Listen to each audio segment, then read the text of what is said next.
দেখুন, মোচাটা আমি প্রেসারে বসিয়ে দিয়েছি। এটা নুন আর হলুদ দিয়ে বসিয়ে দেবেন।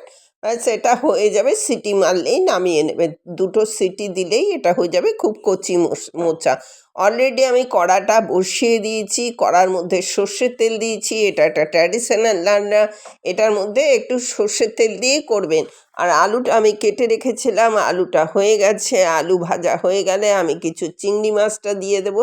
চিংড়ি মাছটা খুব অল্প সময় ভাজতে হবে। চিংড়ি মাছটা তুলে নিলে আমার মানে এটা বেশিক্ষণ লাগবে না। চিংড়ি মাছটা তুলে নিয়ে তারপরে আমি এটা আসল পর্যায়ে রান্নায় যাব।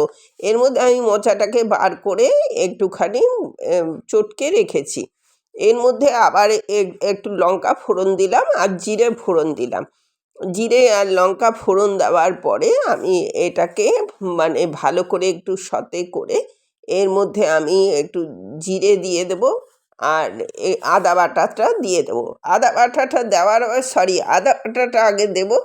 আদা বাটাটা দেওয়ার পরে টমেটো আর আদা বাটা আমি দিয়ে দেবো। দিয়ে এটাকে নাড়তে হবে ভালো করে। আর একটু তেলটা কম ছিল, তাই আমি একটু তেলটা দিয়ে দিয়েছি। এবার আদা আর টমেটোটা দিয়ে একটু নাড়াচাড়া করে আমি এর মধ্যে যে আলুটা আছে তুলে রেখেছিলাম, সরি, মোচাটা আমি দিয়ে দেবো। জিরে দেবেন, ধনে দেবেন না। জিরেটা দেবেন। বাই দ্য ওয়ে, আমি নূপুর, আপনারা দেখছেন smile with Nupur and Tania. আর মোচা সেদ্ধ করবেন সবসময় হলুদ দিয়ে, তাহলে কিন্তু কালো ভাবটা আসবে না। আর এটাকে একটু ভালো করে নাড়াচাড়া করে যাতে ভালো করে এটা ভাজা ভাজা মতন হয়, সেদিকে আমাদের নজর রাখতে হবে। আমি অলরেডি নুন আর চিনি দিয়ে দিয়েছি। আর বেসিক মশলার মধ্যে তো জিরে, আদা এটা তো অবশ্যই দিয়েছি। আর আলুটা যে ভেজে রেখেছিলাম, আলুটা এর মধ্যে মিশিয়ে দিয়েছি। এবার আপনার এই এটা বেশ খানিকটা হওয়ার পর আমি এর মধ্যে বেশি জল দেবো না, কারণ মোচাটাও বয়েলড আছে আর আলুটাও বয়েলড আছে। যেহেতু মোচা চিংড়ি, সেহেতু আপনার এগুলো অলরেডি বয়েল হয়ে গেছে। দেখুন প্রায় হয়ে এসছে।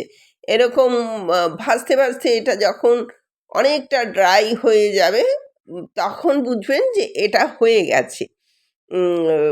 আর এবং এটা দেখুন নাড়তে নাড়তে বেশ অনেকটাই কমে এসছে। এটা অত্যন্ত সুস্বাদু হয়, একটা ট্র্যাডিশনাল রান্না তো। আমি ওই যে মিক্সিটা ধোয়া জলটা আমি এর মধ্যে দিয়ে দিলাম। খুব বেশি জল দেওয়ার দরকার নেই, কারণ সবটাই তৈরি করা আছে, রেডি করা আছে। এবার আপনার এই জলটা দিয়ে তারপরে আমি চিংড়ি মাছটা তুলে দিলাম, এবং চিংড়ি মাছটা তুলে ওই যে থালা টালা যেগুলোর মধ্যে তেল টেল ছিল লেগে, সেটা একটু ওর মধ্যে দিয়ে দিলাম। আর এর মধ্যে এটা রেডি হয়ে গেল। এবার আপনাদের সার্ভ করে দেখালাম। এতক্ষণ আমার সাথে থাকার জন্য আপনাদের অশেষ ধন্যবাদ।